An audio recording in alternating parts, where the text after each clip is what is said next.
हाँ बच्चों, आप सभी का वापस से मेरे लेक्चर नंबर 43 में स्वागत है।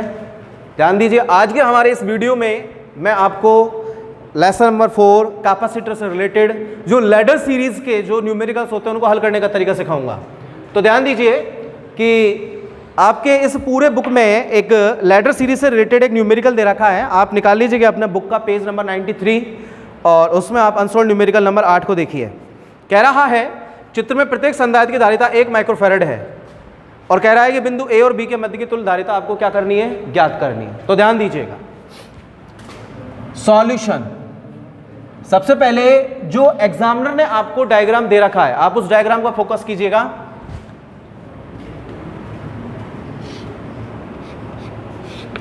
अभी समझने में थोड़ा सा हमको 7 से 8 मिनट लगेंगे इसको समझने में, लेकिन जब आपको इसका तरीका समझ में आ जाएगा तो मैं दावे के साथ कह सकता हूं ज़्यादा से ज़्यादा मैक्सिमम 40 सेकंड लेंगे आप इस टाइप के न्यूमेरिकल्स को हल करने में। लेकिन दिमाग पूर्णतया बोर्ड पर होगा तभी आपको ये लैडर सीरीज समझ में आएगी।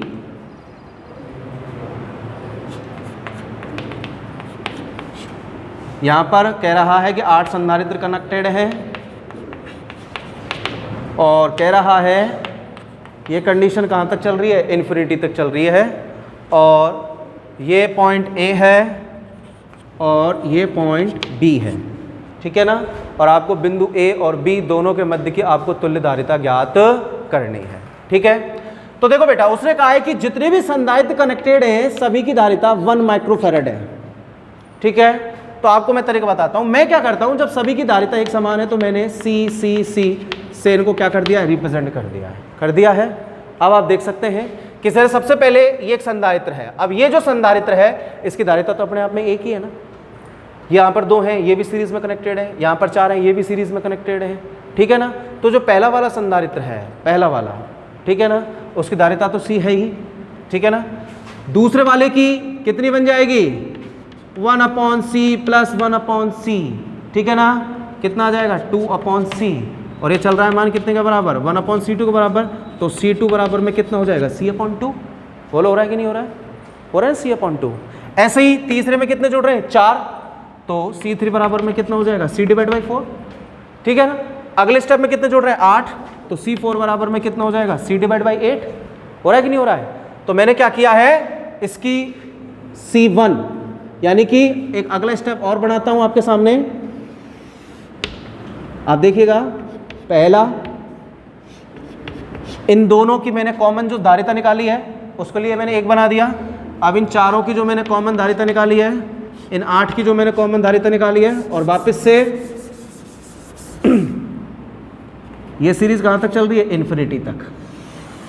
तो पहले संधारित्र धारिता तो C थी, दूसरे की कितनी हो गई, C/2, तीसरे की कितनी हो गई, C/4, चौथे की कितनी हो गई, C/8। और यहां पर कहां तक चल रही सीरीज, इन्फिनिटी तक चल रही है।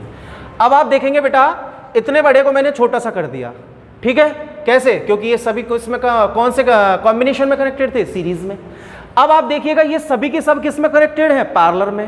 पैरेलल की आप कंडीशन जानते ही है कि C इक्विवेलेंट, अगर कोई भी संधारित्र समांतर क्रम में जुड़ा हो तो उनकी जो तुल्य धारिता होगी, उनका सूत्र क्या होता है, C equivalent is equal to में C1 plus C2 plus C3 plus dot dot dot, जहां तक भी चल रही सीरीज चलती चली जाएगी।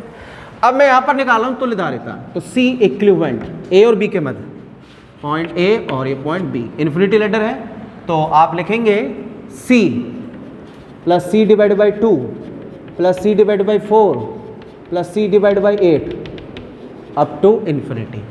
अनंत तक चल रहा है कि नहीं चल रहा, भाई अनंत तक ही चल रहा है।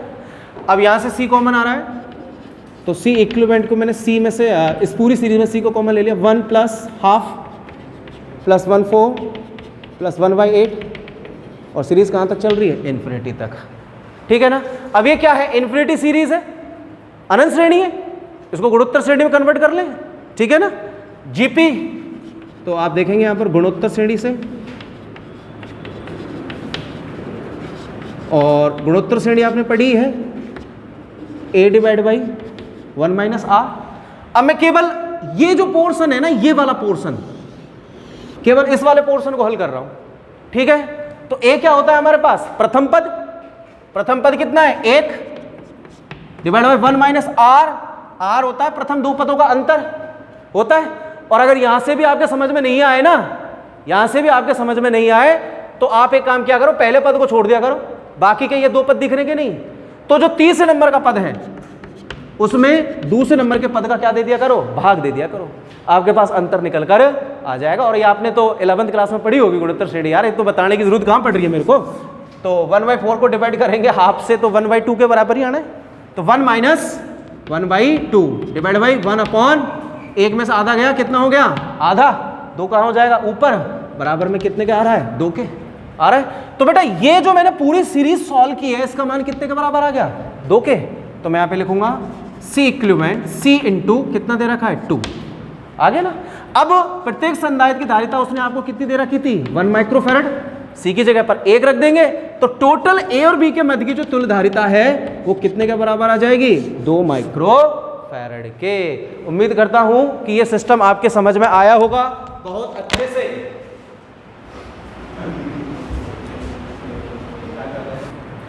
हाँ बच्चों, तो देखिए इस न्यूमेरिकल के बाद अब मैं आपको एक अनंत सीरीज का एक अन्य न्यूमेरिकल का पैटर्न और समझाता हूं, मजा आएगा आपको पढ़ने में, ध्यान दीजिएगा और कंसेप्ट को समझिएगा। जैसे कि मान लीजिए कोई क्वेश्चन आपके पास इस हिसाब से आ जाता है, ठीक है, कि ये आपको सीरीज दे रखी है सामने वाले ने,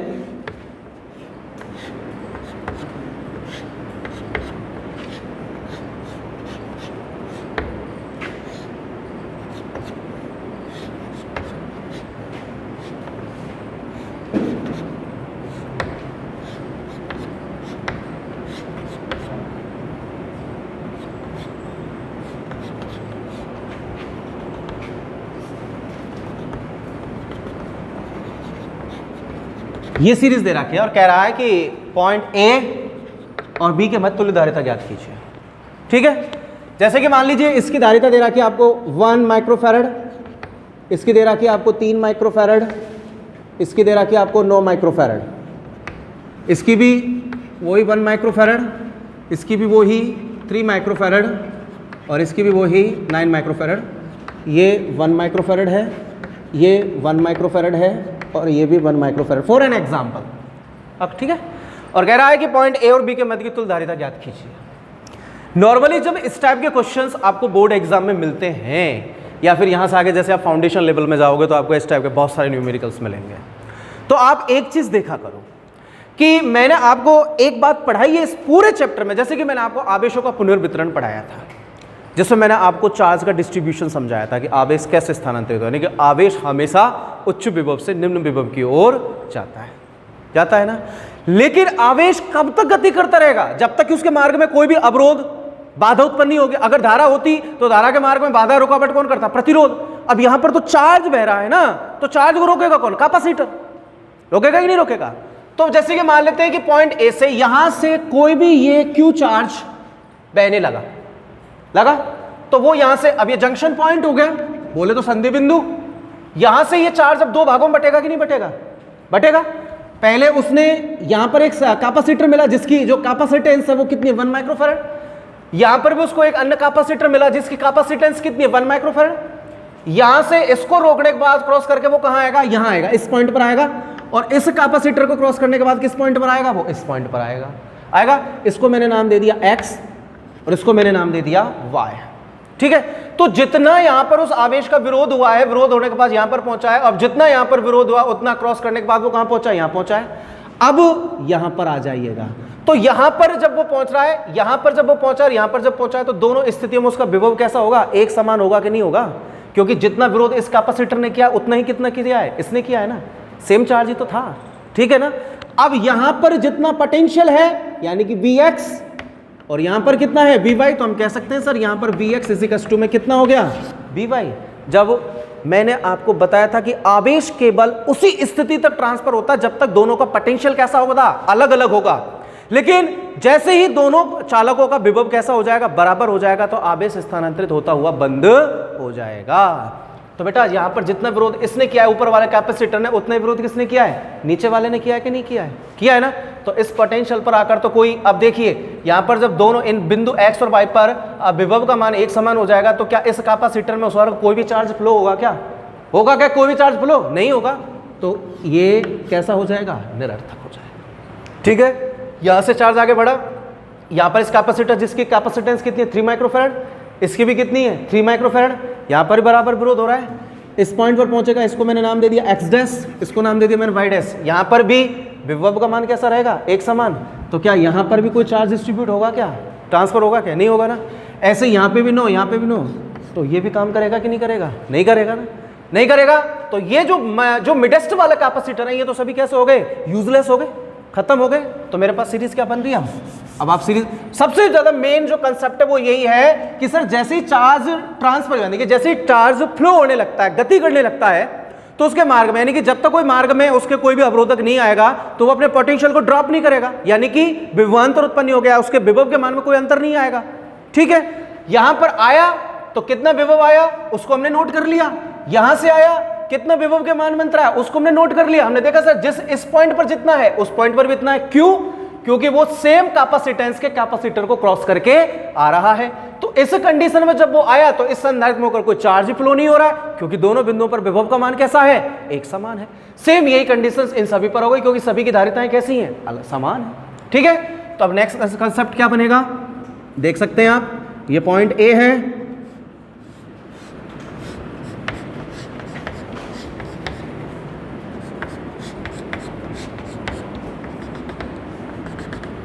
कौन सी सीरीज चल रही है, इन्फिनिटी सीरीज चल रही है कि नहीं चल रही है। 1 माइक्रोफैरड, 3 माइक्रोफैरड और 9 माइक्रोफैरड, ये भी 1 माइक्रोफैरड, 3 माइक्रोफैरड और ये कितना हो गया 9 माइक्रोफैरड। कहां तक चल रहा है, इन्फिनिटी तक चल रहा है। अब देखो बेटा, ये भी इन्फिनिटी सीरीज है, ये भी इन्फिनिटी सीरीज है, जस्ट अभी आपको मैंने बताया है तो है। कौन से क्रम में कनेक्टेड है बेटा, ये श्रेणी क्रम में है ना। तो जरा ध्यान दीजिए, गुणोत्तर श्रेणी से, गुणोत्तर श्रेणी क्या कहती है बेटा, a divide by 1 minus r. ठीक है, तो ऊपर वाले की लिख रहा हूं मैं, पहले सीरीज लिख देता हूं, बाद में अपन इसको हल कर लेंगे। ऊपर वाले का लिखा है मैंने c बराबर में, सीरीज में सभी, तो 1/1 plus 1/3 plus 1/9 plus dot dot dot. एक मिनट रुको यार, एक मिनट रुको, पहले हम सीरीज लिख लेते हैं, बाद में गुणोत्तर श्रेणी लगाएंगे। तो ऊपर वाले की सीरीज लिख लेता हूं, जिसको मैं c से व्यक्त कर रहा हूं। तो 1/1 plus 1/3 plus 1/9 plus dot dot dot upgrade to infinity. केवल ऊपर वाले को हल कर रहा हूं, सीरीज में कनेक्टेड है ना। अब देखो बेटा, लगा दो गुणोत्तर श्रेणी, गु से बना गुणोत्तर श्रेणी आ जाइए बेटा। सूत्र होता है a/1 माइनस आर, 1, ठीक है ना, कितना आ जाएगा r 1/3। तरीका मैंने आपको बताया ही है, ठीक है, 1/3 माइनस 1/3, ठीक है ना, तो 3/2। तो गुणोत्तर श्रेणी आ गई आपके पास 3/2। तो c बराबर मैं लिख सकता हूं 3/2। ये बेटा 1/c के बराबर है, 1/c के बराबर। तो 1/c बराबर तो आ रहा था 1/2/3, तो c बराबर कितना हो जाएगा बेटा 3/2। आगे बात समझ में। आफ्टर ऑल सेम यही कंडीशन कौन से की आ जाएगी बेटा, नीचे वाले की, क्योंकि सेम कैपेसिटेंस है ना। तो नीचे वाले को मैं कितना मान लेता हूं c डैश, तो c डैश बराबर भी कितना आ जाएगा 3/2। सारी वैल्यूज माइक्रोफैरड में है, तो ये भी किस में हो जाएगी, माइक्रोफैरड में। अब कंडीशन क्या बन रही है, एक बच गया ऊपर, एक बच गया नीचे, और यहाँ पर भी कहाँ तक चल रहा है, इन्फिनिटी तक चल रहा है आपके पास। सॉरी, इन्फिनिटी सीरीज तो आपने निकाल ही लिया है, a, और ये कितना बन गया b, ये हो गया c, ये कितना हो गया c डैश, c कितना आ रहा है आपके पास 3/2 माइक्रोफैरड, ये भी कितना आ रहा है आपके पास 3/2 माइक्रोफैरड। बोलो आ रहा है कि नहीं आ रहा है। अब दोनों कौन से कॉम्बिनेशन में है, पैरेलल में है, तो दोनों की जो c डबल डैश निकलेगी वो कितनी आ जाएगी, c प्लस c डैश। तो c double dash is equal to में c 3/2 microfarad plus 3/2 microfarad. c double dash is to में 2 क्या आ जाएगा, एलसीएम 3 प्लस 3 6/2 3 माइक्रोफैरड। तो आंसर कितना आ जाएगा बेटा, c double dash is to में 3 माइक्रोफैरड। That's the answer. तो बेटा ये होता है लैडर सीरीज के न्यूमेरिकल्स